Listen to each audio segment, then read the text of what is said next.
Hi, glad you could join us at Couchbase Connect Online 2020. I'm Priya Rajgopal, Principal Product Manager at Couchbase, responsible for Couchbase Lite and Sync Gateway products.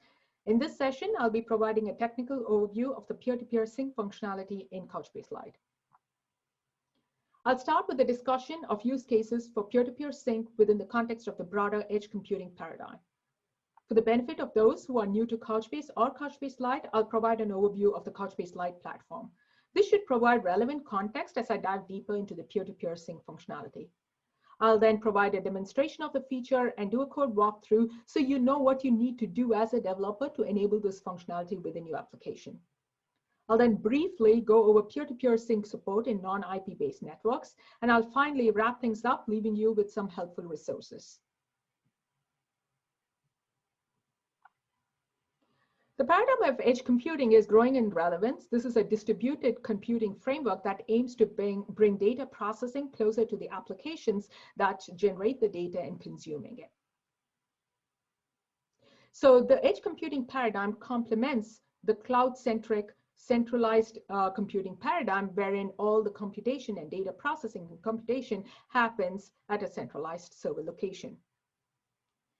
In contrast, edge computing aims to distribute the data processing to decentralized locations. So what essentially is the edge in edge computing? This is really where the data processing happens. So as such, it can be a standalone device, such as a laptop, a smartphone, a smart point of sale terminal, etc. And it's typically referred to as an edge device, or it can be a gateway, an IoT gateway, or an aggregation point for a number of lightweight or thin clients. In the latter case, the edge is typically an edge data center or a micro data center that is co-located with the clients that generate the data. Now, in the context of this session on peer-to-peer sync, the edge is going to be an edge device. So the edge device is where the data is stored and processed. So what really is triggering this growth of edge computing architectures? So there's a new wave of business critical and mission critical applications that need to be resilient to network disruptions. Business downtime is unacceptable, and these applications must continue to function even in the face of network outages. These are applications that need to be responsive in real time or near real time. So in fact, in some cases, the difference could be a question of life, literally a question of life and death. Applications that have stringent data governance, data privacy policies that restrict data from ever leaving the edge devices. These applications in the consumer space where you're dealing with healthcare apps or finance apps, so they're dealing with sensitive data, which should probably never leave the device.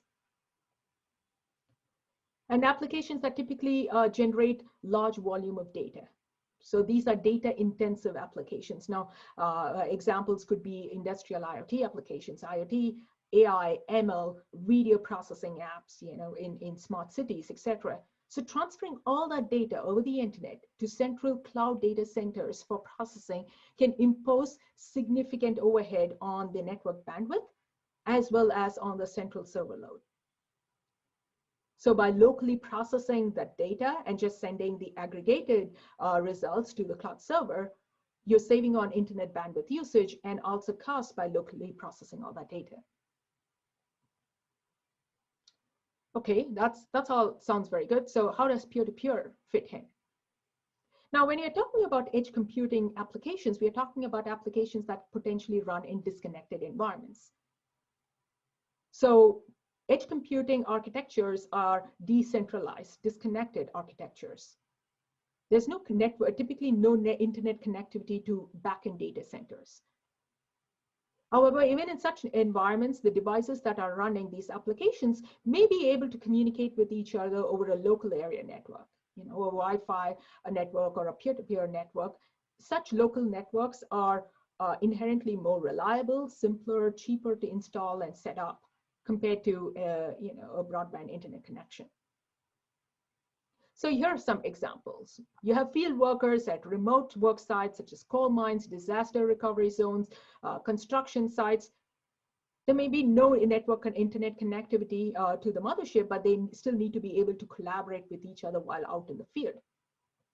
Flight attendants who are taking meal orders on board the plane on their tablets, they should be able to automatically update their inventory information and sync that data in real time to other flight attendants. Now, the dining experience at a restaurant, it can be vastly improved by having the wait staff take meal orders, payments, check on the status of an order, make changes to the order on their mobile devices right at the table. So let's look at Couchbase Lite and how it fits into the edge computing paradigm. A quick overview. It's a full-featured, Couchbase Lite is a full-featured NoSQL JSON document store for mobile and embedded applications. Essentially, you will, anything that you would expect from a full-featured database is available through Couchbase Lite. You have a comprehensive database query API with SQL-like semantics for querying JSON documents. The built-in support for full text search. Support for making predictions against local database using pre-trained machine learning models. So you can bring ML models within your applications and use that to make predictions against data that's stored in Couchbase Lite. In short, you can implement some very compelling workflows locally within your application. Now, Couchbase Lite enabled clients or applications, they can operate in offline first mode. Now, the paradigm of offline first mode is where applications, the functionality of an application is not impacted by the state of the network connection. So in other words, the applications should be able to run in standalone offline mode. And when there is network connectivity, they should be able to sync back to the backend servers. So with Couchbase Lite, you can sync data with the backend Couchbase servers, or you can sync through the sync gateway, or you can sync with other clients, Couchbase Lite enabled clients, or a direct peer-to-peer network. In fact, you can also sync data to a secondary database instance on the same device. So on-device, database to database sync would be very useful if you want to implement device failover backup, something very critical for business critical applications. Now, as a mobile app developer, or generally as an app developer, you're looking to build reactive applications. Applications that can react are notified asynchronously of changes in the underlying database, of document changes, or whether the documents have been synced over to the other endpoint or not. In other words, you don't want to be building applications that is constantly polling the underlying database for changes or whether the data was synced successfully or not. Finally, I mentioned data privacy, security, data governance being key drivers of the edge computing paradigm. So in that context, Couchbase Lite provides the ability it supports out-of-the-box AES 256-based encryption. And of course, all traffic over the wire is encrypted over TLS. And in today's session, we'll focus on the peer-to-peer sync functionality. Couchbase Lite, it offers comprehensive support for mobile and non-mobile embedded platforms. And let's see how Couchbase Lite is used within the context of your application. Couchbase Lite is distributed as a framework or a library that you would statically link within your applications.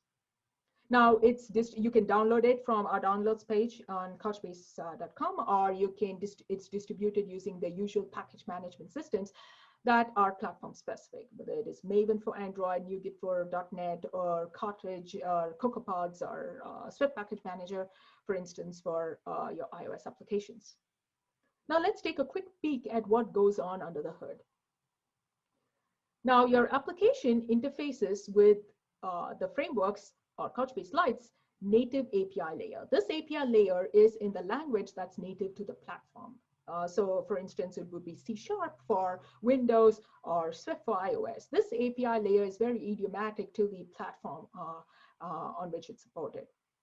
There's a very thin platform's bindings layer that communicates with the Lite core engine. Now, the Lite core engine is sort of the brain of Couchbase Lite, and is written in C++. It is responsible for the core functions of storage, query processing, and implementation of the sync protocol. And the data is persisted in binary encoded format. This is referred to as Please. It is very efficient and optimized not only in terms of storage, it's also optimized in terms of memory usage, which is important when you're trying to query and do joins across a large number of documents in the database. Now I just covered the basics. So if you are looking for more information on Couchbase Lite, here are some related sessions at Connect Online 2020. It covers the other aspects of Couchbase Lite, like the sync to sync gateway and so on. And there's also an advanced session on the same. If the topic of edge computing, I just scratched the surface with what edge computing is all about. There is a dedicated session on edge architectures and edge computing, again, at Connect 2020. So what you're here for, peer-to-peer sync in Couchbase Lite. What is it? It is the ability to directly sync data between Couchbase Lite instances over IP and non-IP based transport without the need for a centralized control point. New in 2.8 release is an out-of-box implementation of a peer-to-peer WebSockets-based support for IP-based networks. Now, for non-IP based transport, so if you're trying to sync data over Bluetooth or over NFC, or if you want to bring your own custom communications framework, we provide an interface definition that applications must implement. In this session, I'm going to be focusing on the WebSockets-based peer-to-peer support that was introduced in 2.8. I'll briefly talk about sync over non-IP based networks. Now, when we talk about database sync technology, there are a lot of attributes that need to be checked off. The list is very long because we are talking about the ability to securely sync data over inherently unreliable networks, the ability to, the flexibility that is required to have the applications be in control over what data is synced when. So the list is pretty long, and so let's see how Couchbase Lite stacks up. You know, we're talking about a peer-to-peer database sync protocol. So obviously, you need a way to locally store and process the data on the client. And Couchbase Lite, being an embedded database, fits that bill perfectly. Security. The peer-to-peer sync functionality has out-of-box support for TLS encryption. With 0 lines of code, you get TLS encryption out of the box with peer-to-peer sync. As far as authentication options go, we have support for cert-based authentication as well as basic auth. In addition, as you'll see in the demo, there are a number of convenience APIs that are available for the management of certificates. So in other words, there's really no good reason for you to disable security with peer-to-peer sync.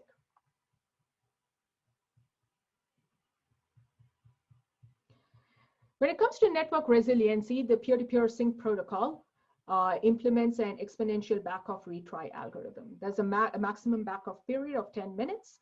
So it's going to keep retrying with a exponential backoff algorithm up to the maximum backoff period. And then it's going to retry every 10 minutes in our case, which is the maximum backoff period. In peer-to-peer sync, you can operate in both continuous mode or one-shot on-demand mode. In continuous mode, changes are synced in real time, and on-demand mode, the application is in control over when the data is being synced. So in terms of the network resiliency algorithm, there's slight variations in terms of how it is handled for continuous replications as opposed to one-shot on-demand replications. To optimize network bandwidth usage and reduce transfer costs, the protocol supports Delta Sync support. It supports Delta Sync. By default, sync happens at the granularity of a document. So if any property in the document changes, the document is synced. But with Delta Sync support, you can sync just parts of the document that have been synced. That have been changed. So you are going to greatly reduce on network bandwidth usage. And this is very critical because we are talking about field applications that are potentially deployed in locations with very low or poor network connectivity. Now, in a peer-to-peer network, which is a distributed network, you have of clients where you have multiple clients potentially updating data concurrently at the same time. Data conflicts are bound to happen.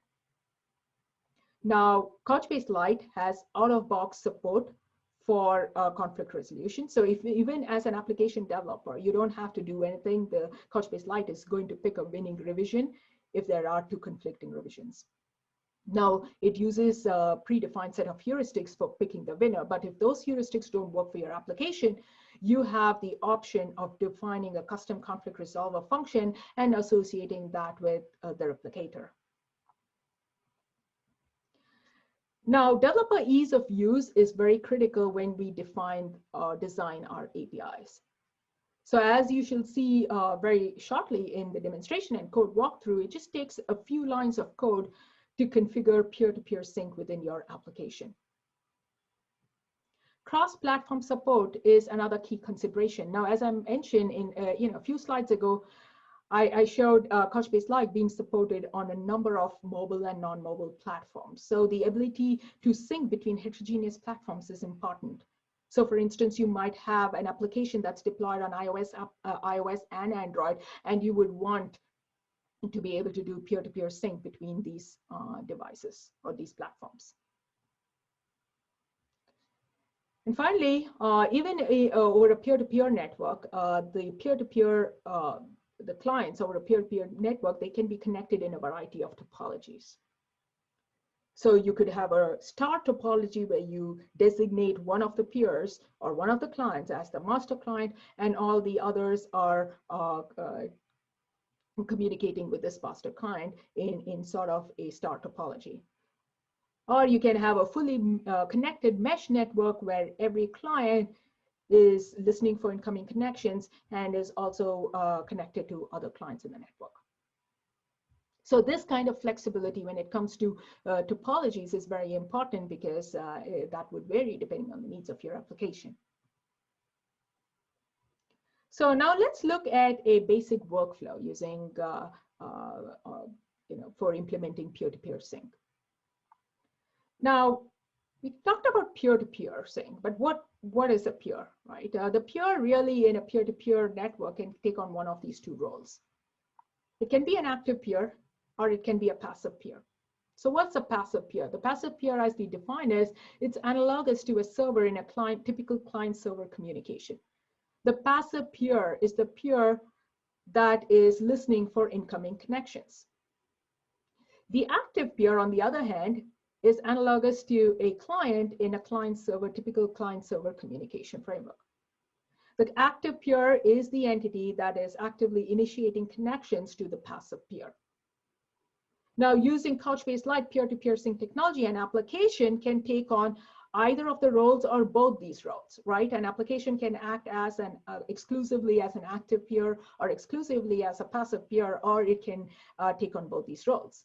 And in fact, in the demonstration that I'm going to show, the application is going to take on the role of both an active and passive peer. So here are the typical phases in a peer-to-peer workflow.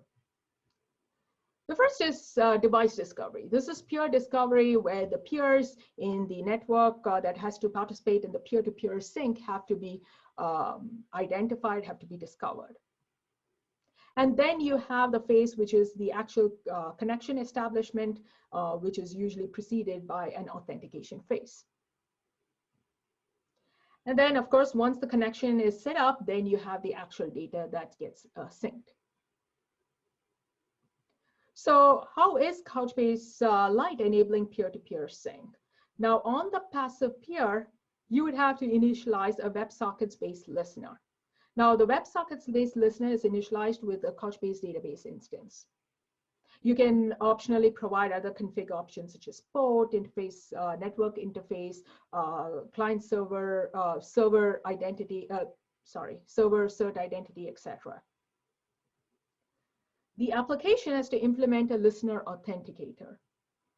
This would take the form of a callback function or a block that implements logic to authenticate incoming client credentials. In other words, when you have credentials, that are sent from the active peer to the passive peer, the passive peer needs to know whether it can, how it needs to know whether it can accept the connection request coming from the active peer or not. So how does it validate those credentials?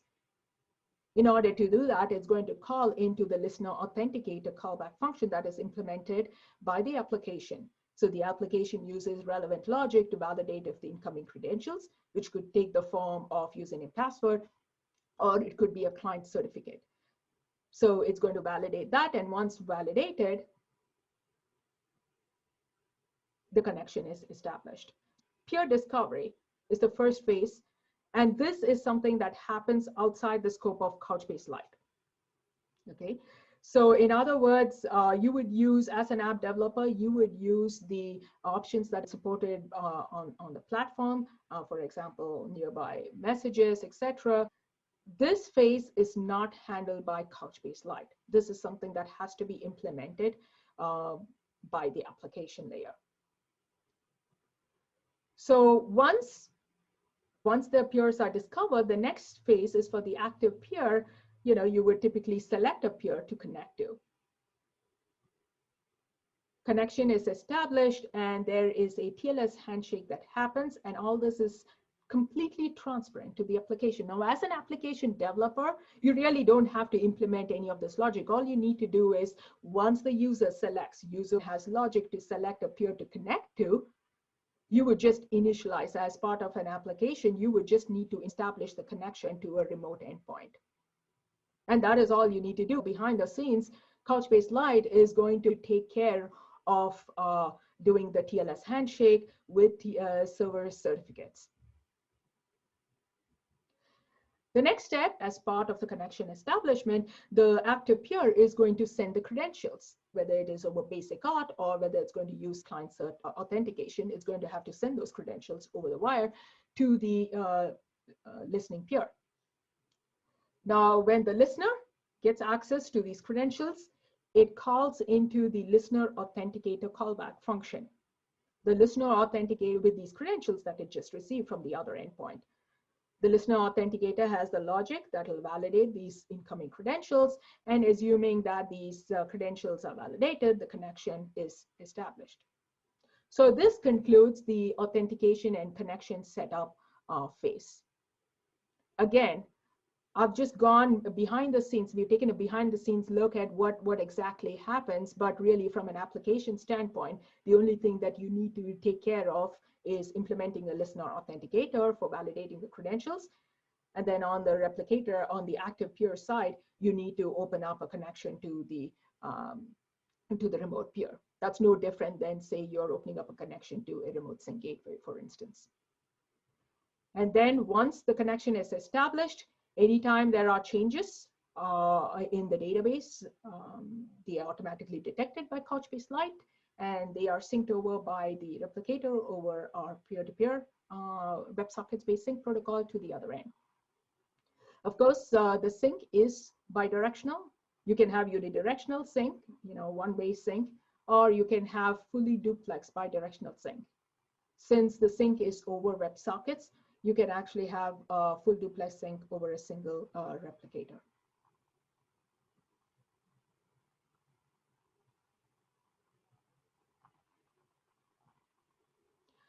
Now, I'd like to summarize the roles and responsibilities of the various actors. Now, the actors over here are Couchbase Lite. It's the application within which Couchbase Lite is embedded. And then you've got the ecosystem, which is really the platform or third-party libraries, etc. Once again, peer discovery, that's the only phase that is outside the scope of Couchbase Lite. Applications, they could use custom implementations, or as would typically be the case, you would leverage various options that are available on a given platform. Now, everything else, when it comes to peer authentication, when it comes to connection management, the actual sync of the data itself is available out of the box. And it can be implemented with just a few lines of code. So really, as a developer, there is very little that needs to be done within the application. The yellow bar that you see there is really the only thing that an application needs to implement. The rest of the stuff is pretty straightforward. You'll leverage the APIs that are exposed to Couchbase Lite to enable sync. So I'll now do a quick demonstration and code walkthrough to describe the various concepts. I'll be using an iOS app written in Swift, but everything that I discuss here is going to be applicable to other platforms as well. In fact, there will be equivalent sample apps available for the other platforms shortly, and they'll be published on our tutorials page. So if you want to try out the app yourself, you'll need Xcode version 11.4 and above. The sample app uses Couchbase Lite 2.8. The source code is available for download for the sample app is available for download on GitHub. In fact, everything that I'm going to be demonstrating here today is also described as a step-by-step tutorial that's published on our tutorials page. It's also available in the same GitHub repo. I'll pause here just for a few seconds in case you want to record the URL and follow along at your own pace.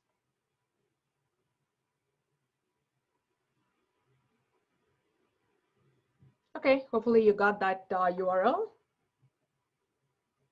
So I have already cloned the repo onto my laptop, and you know, I can go up to just to make sure. So that's my remote URL endpoint. And if you look at the contents of the repo, you know, it's got folders for various languages. I'm going to go on platforms. So I'm going to go into the iOS folder. It's a single list sync folder. So the first thing that you need to do after you clone your clone the repo, GitHub repo, is to run this script.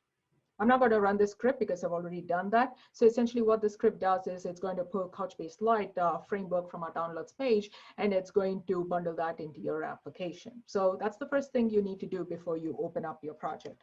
So as I mentioned, I've already run the script. So I'm just going to quickly go over and open up the Xcode project. So we'll look into the code in a second, and I'm going to actually go and set up presentation mode over here, which it looks like it's already in presentation mode, which is good.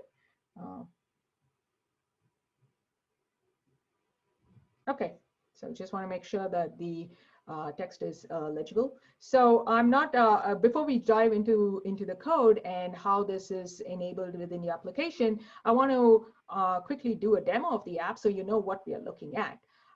This is a very simple inventory tracking app. Now I have 3 instances of this application that is running. I have 2 of them running on my simulator over here, and one of them is actually running on my device here. Okay, so this movie recording, QuickTime movie recording that you're seeing, it's not really a recording. It is just mirroring my device over here. Okay, and you'll quickly see that in real time as we go through the demo. So I'm going to log into the application here. And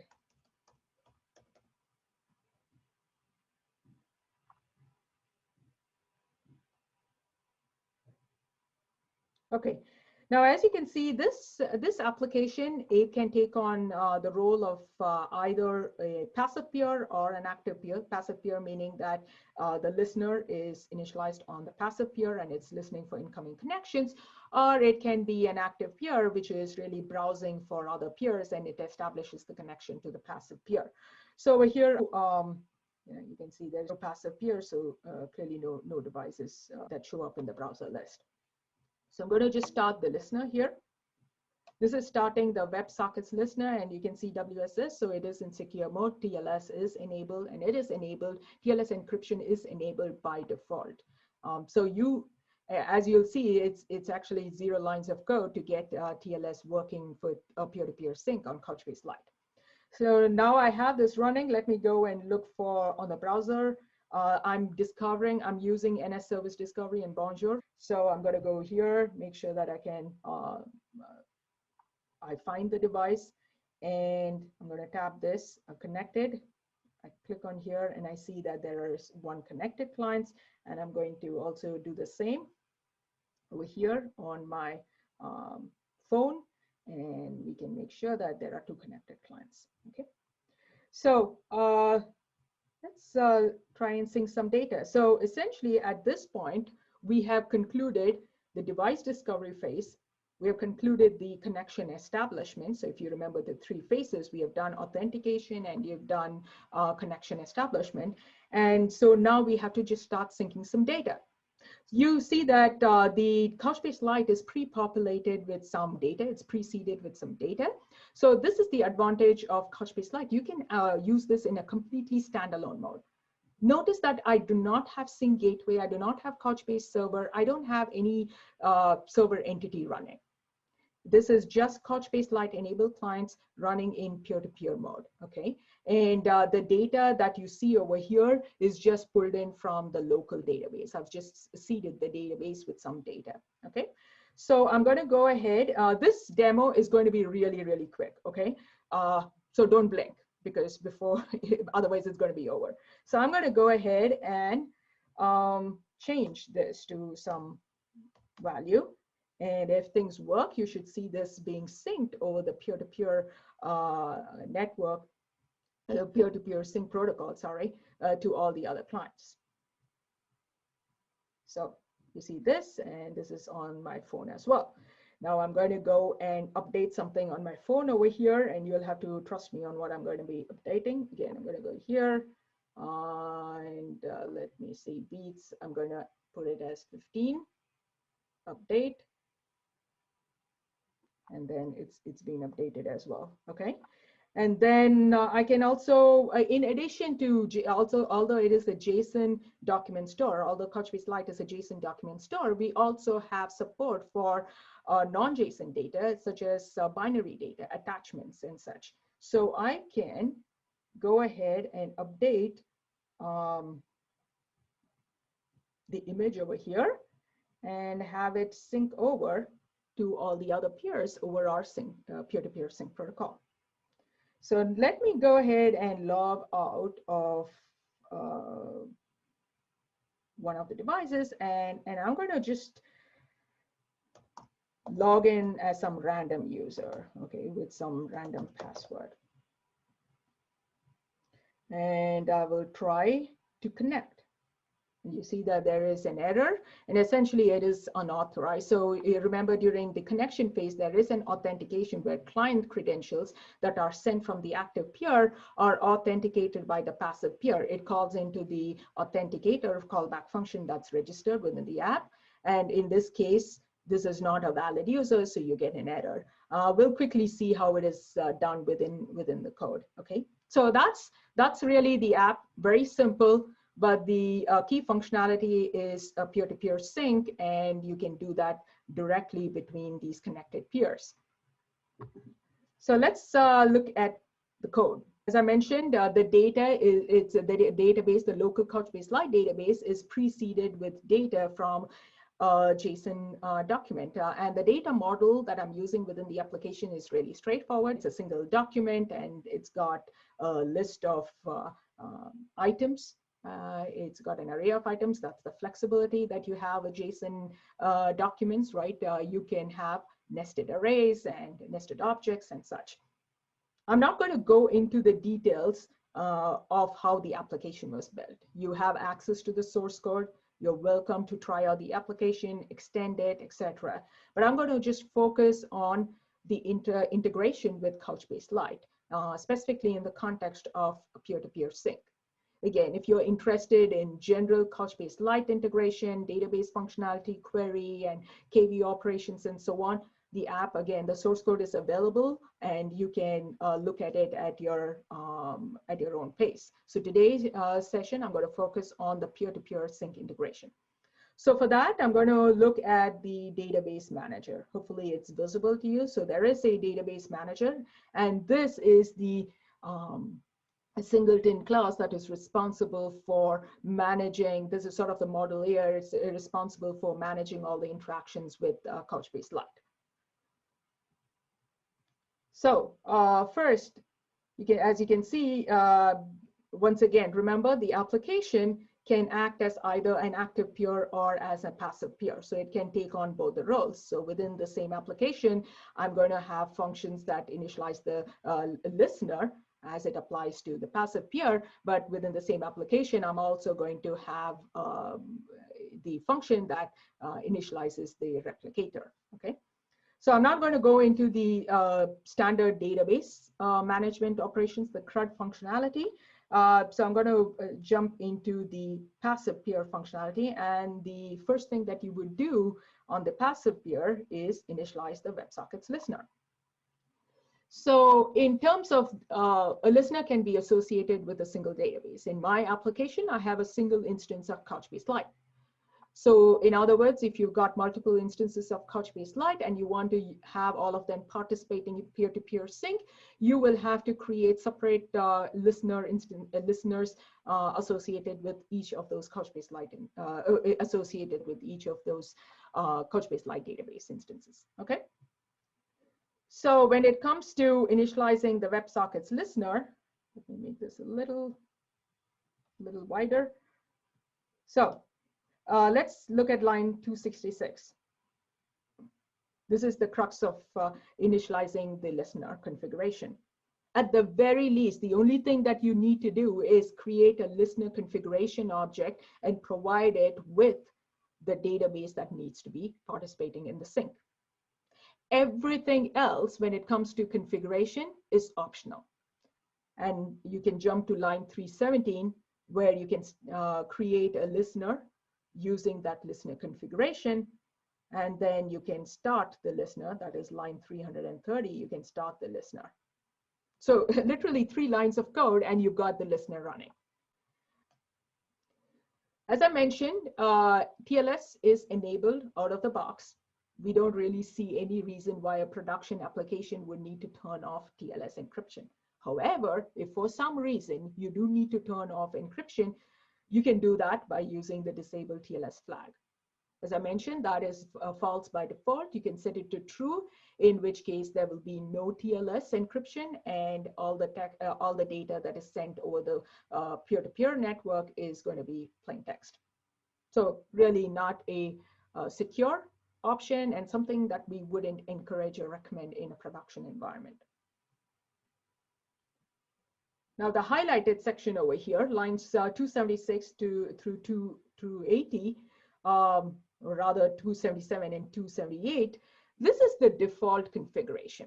I've just, there are several modes. You can toggle between the various modes in the application, as you can see with this switch case statement. So I can set different modes, associate different modes with my TLS listener support mode, and you can try out the various capabilities that are available. But by default, this highlighted section is what's available out of the box, where TLS is enabled, and the system uses generates a system, in this case, which is Couchbase Lite, generates a self-signed certificate to use for the TLS handshake. Being a self-signed certificate, there isn't really any server-side authentication, but we refer to this self-signed certificate that is generated by Couchbase Lite as the anonymous self-signed certificate. Now, of course, if you want to bring your own certificate, it could be your own self-signed certificate, or if it could be a CA-signed certificate. You can bring that, you can import that in a number of ways. You can load that into Keystore or Keychain, into the secure enclave that's available on your platform, and load it from the secure enclave. Or in this particular application, I'm actually importing it. I've bundled that as a P12 file, a PKCS12 file, which is really an archive that's used for bundling a public key certificate along with the private key. And I have bundled that with the application, and I'm just importing it from that bundled P12 file. And of course, if you want to use a self-signed certificate, we are going to make it extremely easy by providing you with a convenience API. So if you look into the details of definition of this API, you can use our convenience API for generating a self-signed certificate. So you don't have to worry about using OpenSSL or some other tool for generating the certificate and then bringing in that certificate. You can just use a convenience API for generating a self-signed certificate if you don't want to use the anonymous self-signed certificate that's generated by Couchbase Lite. We want to encourage the best practices when it comes to data sync security. So out of the box encryption, and then support for various configurable options that allows you to bring your own self-signed certificate or a CA signed certificate, or use one of our convenience APIs for generating the same. So that's all that needs to be done on the WebSockets listener side. You initialize it. You initialize essentially 3 steps, right? You create a listener configuration with a database that needs to be synced. You create a WebSockets listener with that configuration, and then you start the listener, and that is it. On the other end is the active peer. So this is the peer that is going to initiate the connection to the passive peer. So if you remember that flow diagram that I showed earlier, right? Once the listener is established, is set up, and then you do peer-to-peer discovery, and the device discovery phase concludes, then you need to, on the active side, pick a peer, as you saw in the demo, and initialize the connection. So what really happens when I clicked on a peer and want to connect to that peer, what really happened behind the scenes? Behind the scenes, this function is called the start peer-to-peer replication. Now, if you are a Couchbase Lite user, or if you're familiar with Couchbase Lite, you would notice that this code is exactly the same as what you would do when if you were to initialize a replication to a remote endpoint, such as a sync gateway. So it is the exact same replicator code that you would use here with some special options. Okay. So the first thing, you initialize the replicator configuration. You specify the database that needs to, local database that needs to participate in the sync, and you specify the remote target. So it's similar to a client-server communication, where on the client side, when you initiate a connection through a remote endpoint, you have to provide the URL of the remote endpoint. In this case, excuse me, in this case, the remote endpoint happens to be the listener. Okay, so this is the listener URL.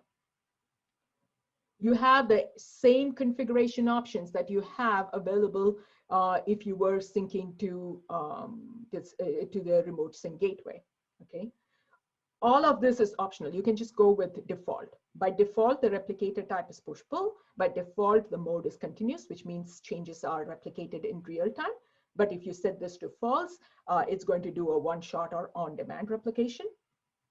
Now, similar to the way you could set up server certificates on the listener side, you have options available on the replicator side in terms of how you would validate those certificates. Okay, so if it is a self-signed certificate, you can skip the validation and you can turn on this flag which says accept only self-signed certificates. In this case, any self-signed certificate is going to be accepted, but of course, if it is a CA signed certificate, it's not. So if you're going in production and if you want to use a CA signed certificate, make sure that this flag is set to false. In addition, you can also set a pinned certificate. So certificate pinning, as you may be aware, it's used to thwart man-in-the-middle attacks, right? By making sure that the client only validates against a pinned certificate, a certificate that is pinned with the application. So in my sample app, I actually have a pinned certificate available as well. So if you were to choose this mode, you can use the pinned certificate mode, and you can use that for validating or authenticating the incoming server certificate. Over here in my application, I'm not using client cert authentication or MTLS. I am using basic authentication. In your application, you can replace this with a certificate authenticator. So this is where I'm setting the credentials. So in my application, when I logged in and I gave the credentials, those credentials are passed over to the other side. And then of course, once the replicator configuration is initialized, I initialize the replicator with that configuration, and then in line 429, I start the replication. Again, 3 steps. Initialize the replicator configuration with the remote target URL and the database. Initialize the replicator with the replicator configuration, and then start the replication. So it's 3 lines of code to get the WebSockets listener going on the passive peer side, and on the active peer side, it's again 3 lines of code. Of course, as we saw in this app, you can have several configurable options to customize it based on your needs. Now, something that I didn't touch upon is, well, I am sending the client credentials, right? But where is it getting, how is it getting validated, or how is it getting authenticated? Remember, in my workflow diagram earlier, I did talk about a listener authenticator function that has to be registered with on the listener side. So let's scroll back to where I initialized the WebSockets listener, okay? So this is the same function that it was initializing the WebSockets listener. So if you scroll down, something that I skipped over was this authenticator configuration. So this is where I would register a listener password authenticator, because I'm using basic auth. But of course, there's a listener client certificate authenticator available as well if you are trying to validate or authenticate client-side certificates. So over here in this callback function, I'm using a registered list of users, and that user list, the user allowed list, is available and bundled in my application as a JSON file. And these are the list of valid users. So just if you're trying this application on your own, and if you want to use a user, you want to try and log in as a user outside of the list, just update that, okay? Just add a user to this list, and that will work. If you are trying to authenticate, let's say foobar, and that's not in the allowed list JSON file, then you get an error. You'll get an authentication or authorization error, the kind that we saw in the demo where I just chose a random user with a random password, and I try to connect with the passive peer. The passive peer rejects that. So this is where the authentication happens, okay? And of course, enable delta sync, this is another configuration flag. By default, it is set to false, but if you want to have delta sync enabled, you just turn this on. So really, that is all there is to it when it comes to enabling peer-to-peer sync within your application. So now let's go back to slideshow mode.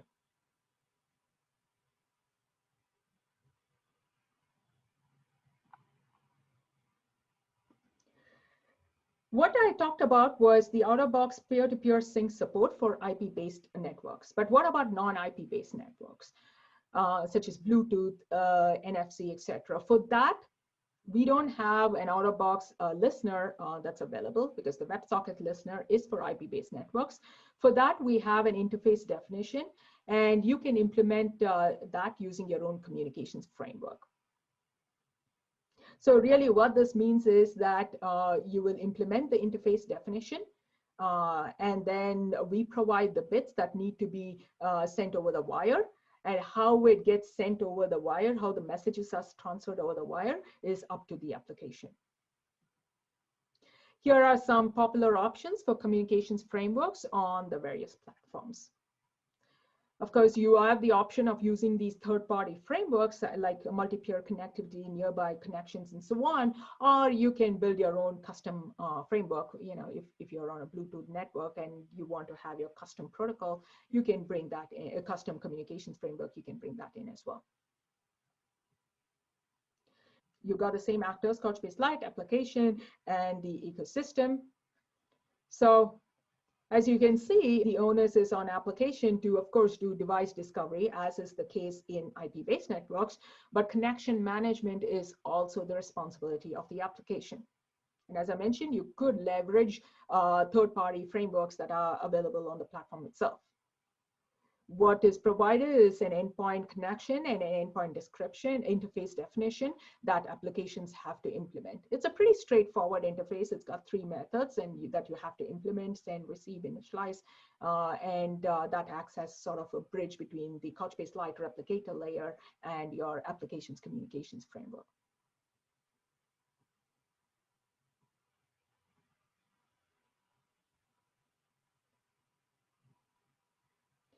So to wrap things up, I'd like to summarize that edge computing, it aims to bring, again, storage and compute closer to the source of data and the applications that consume the data. The edge in edge computing takes many forms, one of which is an edge device. So you can use Couchbase Lite, which is an embedded database for mobile and non-mobile applications. You can bring data processing to your edge device. But as we've seen with some of these use cases, even in a decentralized environment, collaboration between clients is essential for several applications. So peer-to-peer sync technology in Couchbase Lite, it facilitates this collaboration between Couchbase Lite clients in such disconnected edge environments. Once again, as a reminder, here are some relevant sessions related to Couchbase Lite and edge computing at Connect.